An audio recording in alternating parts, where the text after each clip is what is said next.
Bismillahirrahmanirrahim. Assalamualaikum warahmatullahi wabarakatuh.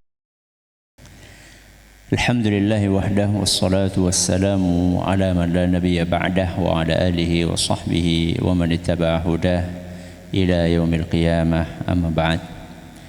Jamaah yang kami hormati, kita akan melanjutkan hadis berikutnya yang dibawakan oleh Imam Bukhari dalam kitab beliau Al-Adabul Mufrad. Kali ini kita akan masuki hadis yang ke-19, ada di halaman 34.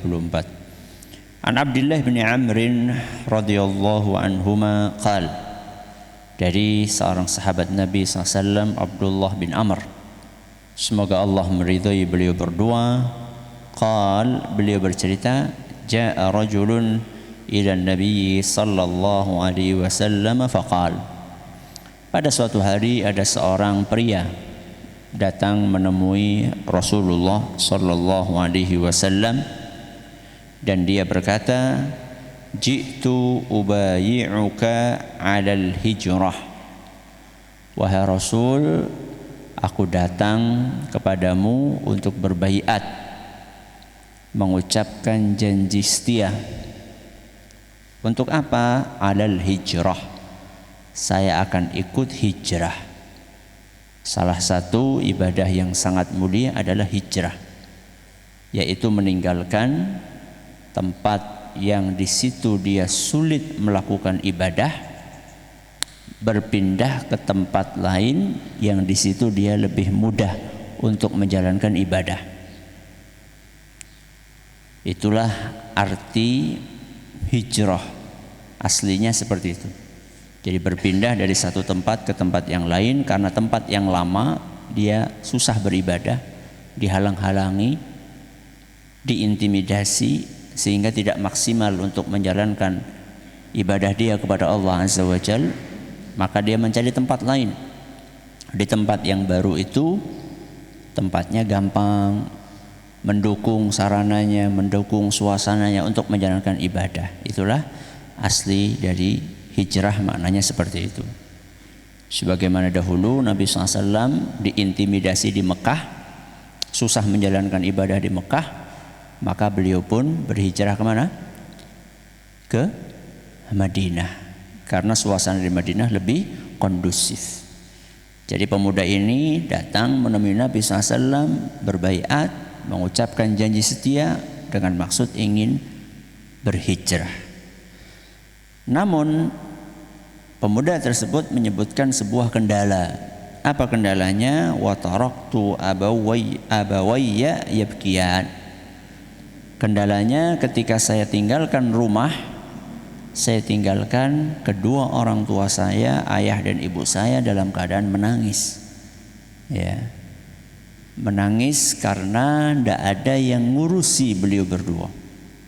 Barangkali pemuda inilah satu-satunya anak yang sangat dibutuhkan keberadaannya di rumah oleh kedua orang tuanya, atau sangat mungkin kedua orang tuanya sudah lanjut usia sehingga tidak bisa untuk mengurusi urusan beliau berdua.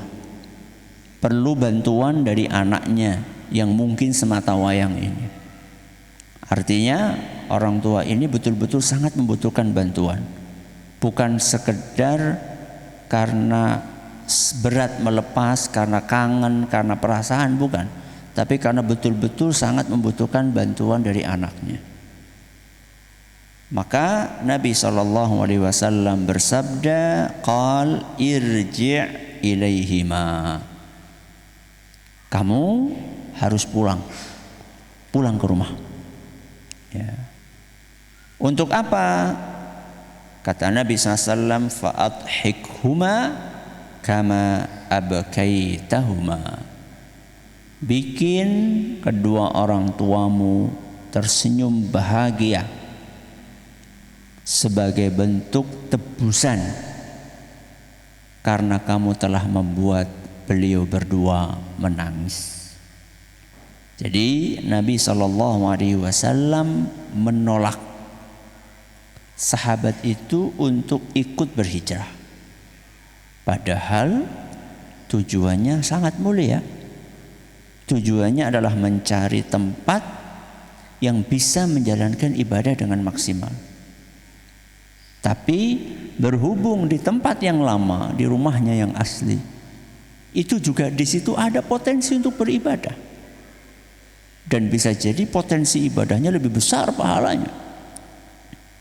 Maka jangan sampai kita meninggalkan potensi ibadah yang lebih besar di rumah kita, kita cari tempat ibadah di tempat yang lain. Potensi ibadah di tempat yang lain, di rumah ada. Bahkan kita pernah sampaikan bahwa orang tua adalah pintu surga. Pintu surga ada di rumah. Kenapa kita cari ke tempat lain? Pintunya ada di rumah. Ngapain kita tinggalkan pintu surga tersebut?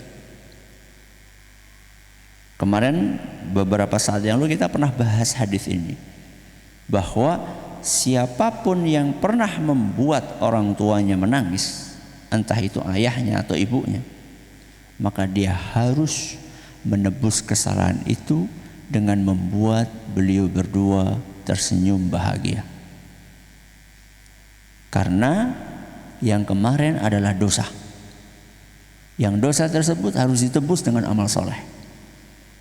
Amal solehnya adalah bagaimana membahagiakan beliau berdua. Ada sebagian ulama mengatakan kalimat Nabi SAW, adhikhuma, bikin beliau berdua tersenyum atau tertawa, itu betul-betul sampai beliau tertawa. Ya.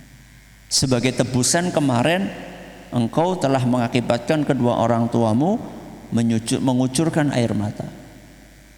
Sebagai tebusannya kamu harus bikin sampai betul-betul tertawa, sampai betul-betul bahagia. Bukan sekedar bahagia di dalam hati, sampai kelihatan di mukanya. Sebagaimana menangisnya kelihatan di muka, sedihnya, maka kamu harus membuat kelihatan bahagia di mukanya. Menurut sebagian ulama seperti itu makna. Ada ulama yang lain mengatakan pokoknya kamu harus maksimal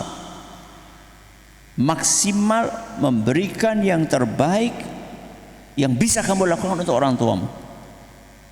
Apa yang diperintahkan oleh orang tuamu, apa yang diinginkan oleh orang tuamu yang membuat beliau berbahagia, lakukan. Sebagai bentuk tebusan kamu atas kesalahanmu membuat beliau berdua menangis. Ya. Dan ini berlaku bukan hanya kepada ayah saja, bukan hanya kepada ibu saja, kepada keduanya. Ya. Apalagi kepada ibu, kepada ayah saja harus dilakukan, apalagi kepada ibu. Yang mana haknya ibu lebih apa? Lebih tinggi, lebih besar dibandingkan hak ayah. Maka ini adalah hadis yang disampaikan pada kesempatan kali ini, yaitu hadis yang ke-19. Mudah-mudahan kita bisa lebih membahagiakan orang tua kita, bukan membuat beliau berdua bersedih. Wallahu ta'ala a'lamu bis-shawab. Subhanakallahumma wa bihamdika asyhadu an la ilaha illa anta astaghfiruka wa atubu ilaik. Assalamualaikum warahmatullahi wabarakatuh.